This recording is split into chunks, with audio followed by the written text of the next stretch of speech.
Y bueno, agradezco mucho la presencia en este estudio de David Calderón, presidente ejecutivo de Mexicanos Primero. Nos acompaña, por supuesto, en el estudio de Imagen Noticias. ¿Cómo estás, David? Bienvenido. Muy bien, Francisco, muchas gracias. Oye, una de las propuestas más importantes de Andrés Manuel López Obrador es echar para atrás la reforma educativa. Pero lo que es importante es poner sobre la mesa cuáles han sido los resultados de esa reforma educativa y si para Mexicanos Primero, que lleva mucho tiempo estudiando el asunto de la educación en nuestro país, ha dado resultados, no ha dado resultados. ¿Nos puedes dar una radiografía de cómo ha avanzado o no ha avanzado la reforma educativa? Efectivamente, Francisco, yo creo que la principal dificultad está en hacer un único paquete para entonces elogiarlo o en este caso denostarlo y tratarlo de poner al margen. O sea, ¿ha dado resultados mixtos según la zona? Tiene resultados mixtos según la zona y según el proceso. Entonces, ¿cuáles son de las cosas que podemos apreciar más?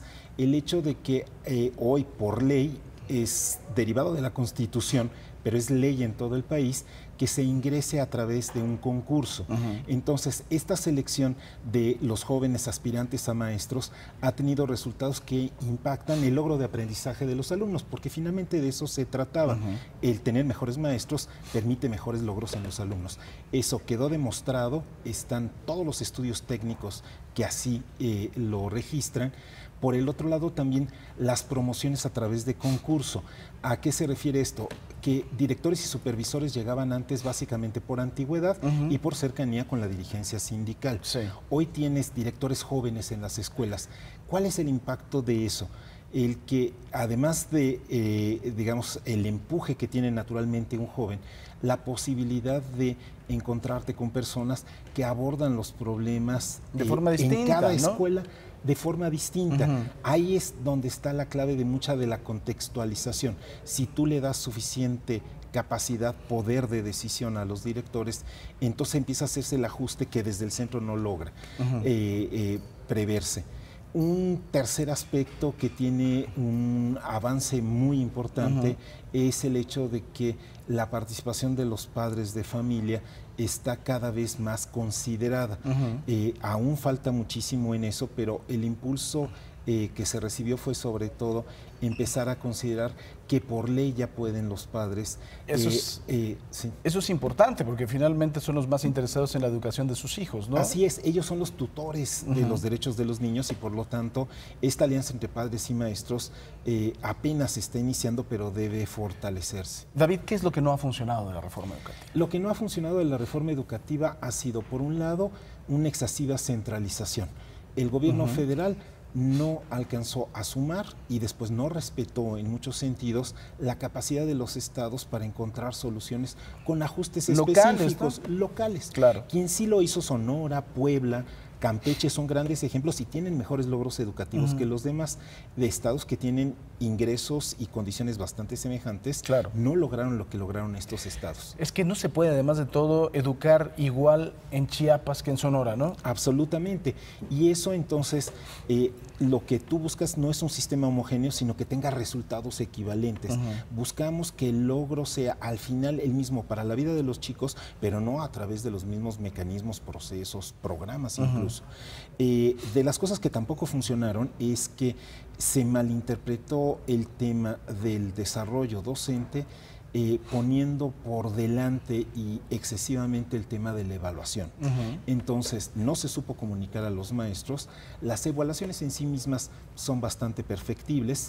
De hecho, ya vamos como en la segunda generación de instrumentos, pero el hecho de tener un elemento para detectar dónde estaban las debilidades y fortalezas se convirtió como en una barrera y sobre todo en una amenaza permanente para los maestros que creyeron que los despiden al día siguiente. Entonces, no saberse comunicar con los maestros, haber perdido la capacidad de llevar un diagnóstico ajustado a cada maestro y hacerle saber cercanamente que se le apoyaba, entonces dio al traste con la perspectiva del mérito y entonces nadie quiere escuchar. Ha sido el principal rechazo a la reforma. Ese ha sido el principal rechazo a la reforma, así que el reto que tenemos ahora para adelante es ese ajuste es absolutamente necesario, es urgente. Sí tiene que haber un ajuste de la reforma educativa. Sí, por supuesto. De hecho, toda auténtica transformación educativa tiene reformas constitucionales, legales en el tiempo, pero constantemente se tienen que ir ajustando. Entonces, no es una especie de reliquia, digamos, que hay que mantener y solo limpiar, hay que estarla transformando constantemente. Claro. Es como un sistema operativo que si no se actualiza, empiezan a dejarte de funcionar algunos de los aspectos. Entonces, realmente, lejos de echar para atrás la reforma educativa, como dice Andrés Manuel López Obrador, virtual presidente de México, habría que pensar en una reestructuración de la misma. Así es, ajuste, mejora y ampliación, porque hay un montón de temas que no se tocaron en este ciclo de reformas de 2013 para acá. Por ejemplo, no se tocó todo el tema de la educación media superior y superior, que como sabemos el problema es la equidad y la posibilidad de acceso ampliado.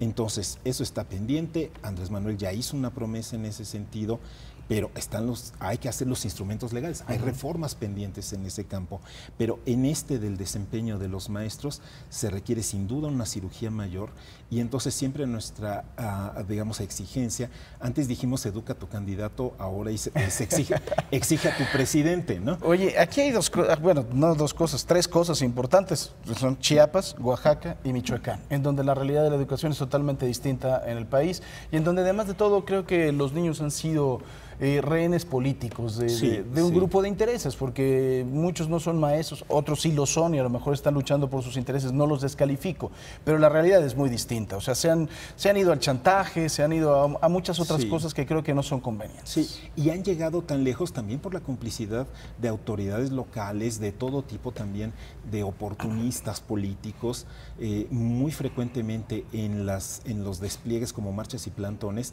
tú vas a ver que encontrarás locatarios, taxistas, y dices, ¿y esto qué tiene que ver?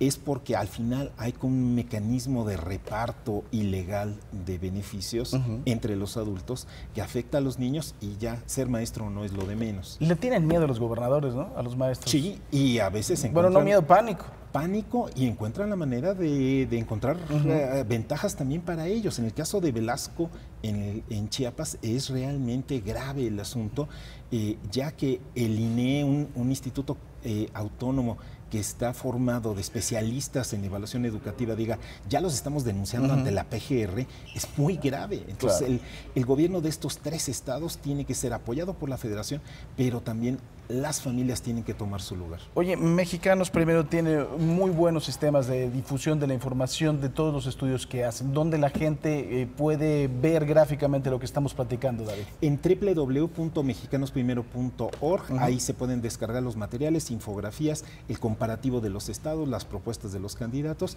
y nuestra visión sobre lo que sigue. Otra vez, ¿cómo se llama? La página es www.mexicanosprimero.org. Pues David Calderón, presidente ejecutivo de Mexicanos Primero, te agradezco mucho que hayas estado con nosotros. Muchísimas gracias. Gracias. ¿Qué le parece si vamos a información internacional con Quique Villanueva? Adelante. Imagen Noticias con Paco Sea, lunes a viernes 5:50 AM. Participa en Imagen Televisión.